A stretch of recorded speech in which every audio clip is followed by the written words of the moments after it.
The story of Curlew, my $1 sailboat, my first introduction to the nautical world, is a nice one, isn't it? It's a story about love and about growing up and about passion and hard work and vision and luck. But like all stories, it must one day end. It ended for me a few years ago. It will end for you now in this video. But that's not a reason to be sad. Perhaps ending is the wrong word to use anyway. Let's say the story will change because Curlew lives on, and so do I, and so do all of the things we both stand for. In fact, nothing that I'm doing right now would have ever happened without Curlew. So yes, let's not call this an ending. Let's call this a change in the story.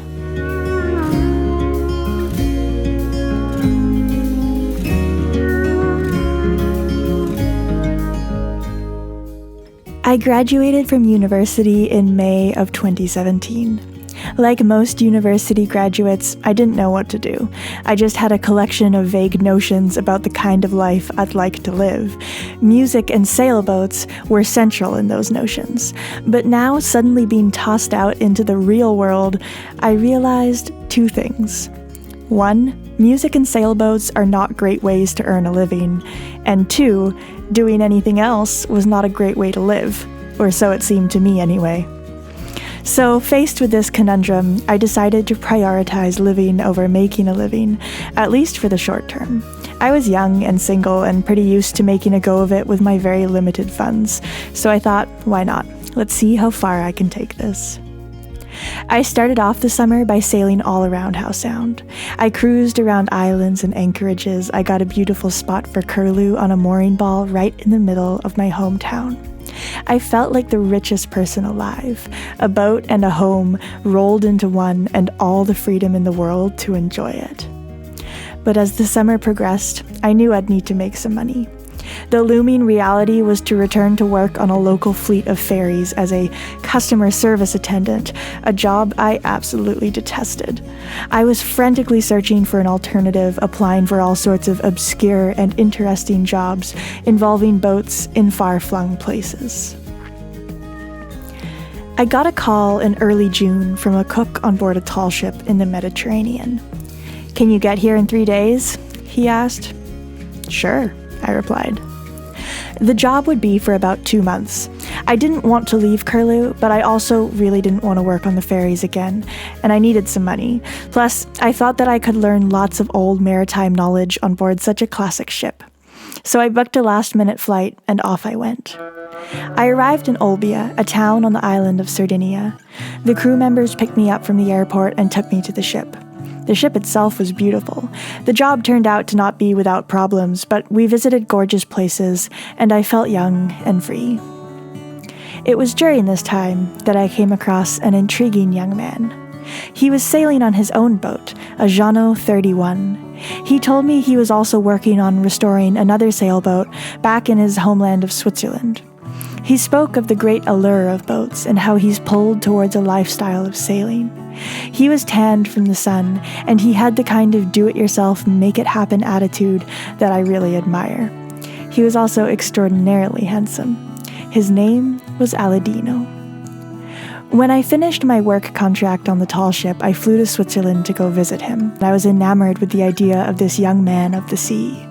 After the first day in Switzerland, I knew I could never leave. Aladino Rovegno and his great project, Magic Carpet, had stolen my heart. Aladino and I returned to Canada together in the fall.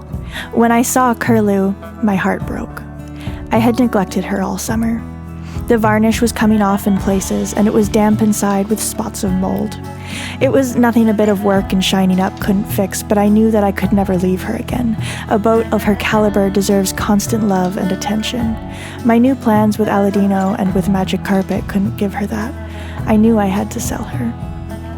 The sale itself went perfectly. I sold her for a very low price to one of my best friends, who together with her boyfriend has done lots of work on Curlew and has enjoyed sailing her around the Gulf Islands of BC.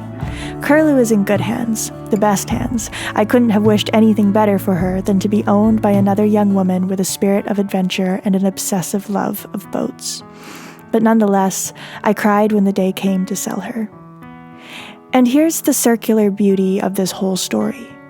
The only reason I was selling Curlew is because of all that Curlew gave me. She gave me the confidence to chase my dreams and to say an emphatic yes when those dreams finally arrived.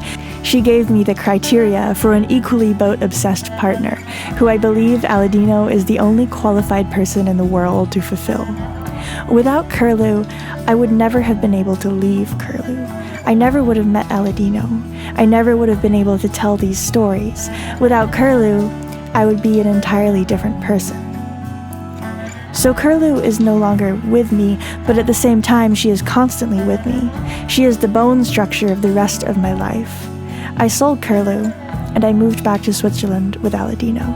Together, we finished working on Magic Carpet, and then we launched Magic Carpet into the canal systems of France, and we brought her to the Mediterranean. This YouTube channel now is all about Aladino, Magic Carpet, and I. But I thought that our story would be perpetually incomplete if I didn't tell you about Curlew, because, in a way, none of this would exist without her. I want to thank you for watching this mini-series. The response I've received has been overwhelming. It seems that Curlew has now touched more than just my life.